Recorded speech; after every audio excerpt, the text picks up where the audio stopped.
재미있는 과학에 목마른 여러분을 위한 본격 과학 잡담 토크쇼 괴짜과학 시간입니다. 네, 시청자 여러분께 많은 관심을 받았던 괴짜과학을 다시 소개해드리는 특별한 시간을 준비했는데요. 과학사에서도 과학 지식의 무지로 발생했던 아찔했던 순간들이 있었다고 합니다. 네, 그때 그 시절 위험한 장난에 대해 화면으로 함께 만나보시죠. 과학 이야기 더 이상 어렵게 할 필요 없습니다. 괴짜과학에서 쉽고 재밌게 풀어드립니다. 오늘도 괴짜 과학 커뮤니케이터 과학과 사람들 원종우 대표와 함께합니다. 대표님 안녕하세요. 안녕하세요. 네, 대표님 오늘은 제가 이걸 준비해봤습니다. 혹시 뭔지 아세요? 그럼요. 이거 어떻게 아세요? 저희 어릴 때는 이런 거밖에 없었어요. 갖고 놀 게. 저 어렸을 때 나온 건 줄 알았더니 아니었군요. 아닙니다. 자, 이게 소위 아재들만 알고 있다는 추억의 장난감인데 네. 오늘 저와 어떻게 경주마대결 어떠십니까? 뭐 좋죠.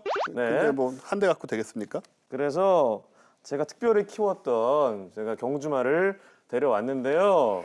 대표님이 부르신 거예요? 반칙 아닌가요? 그거 되게 커 보이는데. 어차피 공기로 가는 거 똑같잖아요. 아이고. 자, 준비 시작. 야, 왜 이렇게 안 가?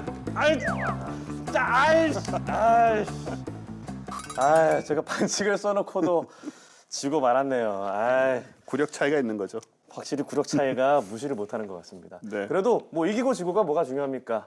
오랜만에 옛 추억 여행을 하는 기분이 들었는데, 자 그래서 그런데 대표님 혹시 어렸을 때 했던 장난 중에 좀 약간 좀 위험했던 장난 이런 게 있었을까요?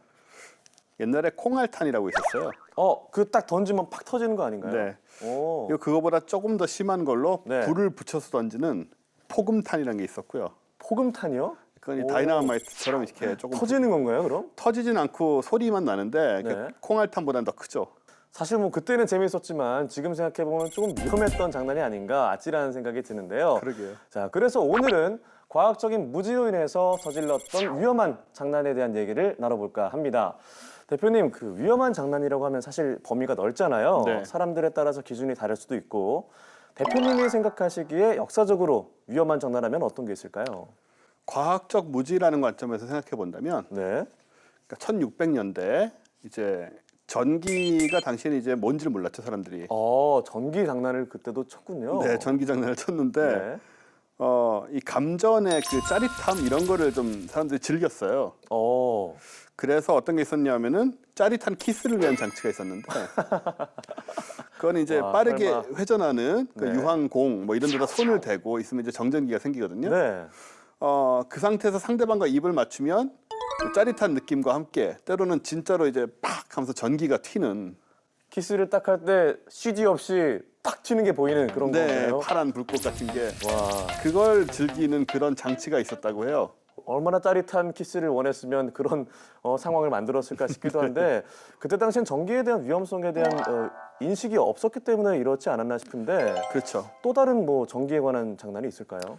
뭐 여러 가지로 굉장히 많은데요. 네. 그 중에 이제 1700년대, 그러니까 18세기가 되면 프랑스의 물리학자 놀레라는 사람이 이름 자체도 놀래예요. 네, 그렇네요. 많은 사람을 한꺼번에 감전시키는 네. 실험을 합니다. 어이구. 그러니까 어떤 식이냐면 이제 수도 원장이었어요, 이 사람이. 네. 자기 수도원에 있는 수도사들을 200명을 서로 손을 잡게 하고 한쪽에 이제 당시 라이덴 병이라고 하는 네. 이렇게 전기를 모아두는 축전기 같은 그런 병이 있었어요. 어이구. 그 병 양극에 이제 양쪽 네. 끝에 200명의 끝에 있는 사람들이 손을 대도록 하죠. 어우. 그러면 어떤 일이 벌어지냐면은 단체로 그냥. 한꺼번에 놀라서 네. 뒤로 넘어집니다. 어이구. 어이구. 그냥 막 삐직한 듯 끝나는 게 아니고 동시에 넘어지는 200명이 넘어지는 그 신기한 광경이 벌어지는데 그걸 좀 재밌어 했던 것 같아요. 와, 단체 감전사가 벌어지지 않은 게 얼마나 다행인가라는 생각이 들면서도요. 네. 자, 지금 생각해도 정말 아찔하네요. 위험하죠. 네, 전기도 그렇지만 그런데 이제 위험한 물질하면 사실 방사능 물질을 네. 떠올릴 수 있잖아요.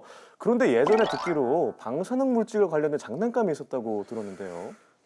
많았습니다, 여러 가지로. 그래요? 1950년대까지만 해도 이 방사능이라는 게 얼마나 위험한지 몰랐어요. 그래서 실제로 원자폭탄 실험하는데 이제 여행 가서 구경하기도 하고 어이구. 미국에서 네. 이런 게 뭐 일상이었는데 그 중에 이제 이 장난감, 바로 이 장난감이죠. 그냥 어린이인 아이들을 위한 실험용 교구 이런 느낌인데요. 그렇습니다. 그건 네. 맞는 건데요. 원자력 실험을 하는 거죠. 어떤 실험인 거죠? 실제로 이제 방사성 물질이 들어있는데 네. 길버트 U238 아토믹 에너지 랩이라고 하는 네. 굉장히 사고 싶은 이름을 갖고 있는 그런 일종의 실험 장난감인데 네. 1950년에 미국 전역에서 아이들이 가장 받고 싶어하는 선물 1위였어요. 이게요? 예. 와. 그냥 나온 정도가 아니고 실제로 굉장히 유명하고 많이 팔린 물건이고 당시 돈으로 49달러 50센트니까 네. 지금으로 따지면 40만 원 가치가 되는 돈인데도 그런 물건인데도 이렇게 불티나게 팔렸다고 하고요. 네. 근데 소위 원자 에너지의 발생을 원리를 직접 눈으로 보며 실험을 하자 이런 와. 취지였는데 이 장난감 안에는 폴로늄과 우라늄 등 실제로 방사능을 내뿜는 물질들 4종이 와. 같이 들어 있어요. 어떤 안전 장치도 없고요. 없죠. 와. 이 우라늄도 우라늄이지만 폴로늄 같은 경우에는 네. 독성이 청산가리의 25만 배에서 최대 1조 배까지 이르는 지구상에서 가장 독한 물질 중에 하나고요. 네. 이건 이제 골수 같은데 문제를 일으켜서 백혈병을 유발하고 암을 유발하는 그런 물질이죠. 그런 걸 이렇게 버젓이 이렇게 실험한다고 이렇게 막 꺼내놓고 막 이렇게 했으니까. 폭풍이 엄청났을 것 같은데요. 그래서 이제 뭐 어지럼증이나 고열이나 네. 기운이 없어지는 이런 증상을 호소하는 아이들이 많이 아이고. 늘어났죠. 그리고 이제 1950년부터 52년까지 소아 혈액암, 이 네. 백혈병이 2년 2배가 증가를 했고. 아이고. 네. 그래서 출시된 지 2년 만에 미국 정부로부터 이제 판매 금지가 되는 와. 당연한 얘기지만 다시는 벌어지지 않아야 할 어떤 끔찍한 일이라는 생각이 드는데요. 이런 독성 관련 이슈들은 최근에도 이어지고 있잖아요. 그렇죠. 얼마 전에 탈취제 그리고 학용품에서 기준치를 넘어선 독성 물질이 검출이 돼서 판매가 중지가 되는 등 뭐 이런 일들이 이어지고 있는데요. 네. 이 독성에 대한 위험이 여전히 존재를 하는데 네. 아직 우리가 독성 물질을 완벽하게 파악하고 있지 못하기도 하고요. 네. 큰 사건들을 보면 이제 역시 가습기 살균제 사고 이건 이제 유해 물질이 호흡기에 들어가서 폐가 손상되는 그런 네. 질병이었죠. 그다음에 뭐 생리대 논쟁이 있었고 또 살충제 달걀 논쟁도 있었고. 네, 그런 이슈들이 많이 네. 있죠. 일단 사실 여부를 떠나서 네. 이게 국내의 독성 물질 관리 이런 것들이 좀 명확하지 않다라는 게 이제 드러난 일들이 많이 있었죠. 네, 화학 물질에 대해서 조금 더 신중한 관리 그리고 철저한 관리가 필요하지 않을까라는 생각이 그렇습니다. 듭니다. 네, 오늘은 과학의 무지 때문에 행해졌던 위험한 장난들과 또 우리 일상 속에서 독성 물질의 위험성에 대한 이야기를 나눠봤는데요. 과학적인 연구와 그리고 철저한 관리를 통해서 좀 더 촘촘한 안전망이 구축되었으면 하는 바람입니다. 지금까지 과학과 사람들 원종우 대표와 함께했고요. 저희 괴짜과학 다음 주도 재밌는 주제로 돌아오겠습니다. 고맙습니다.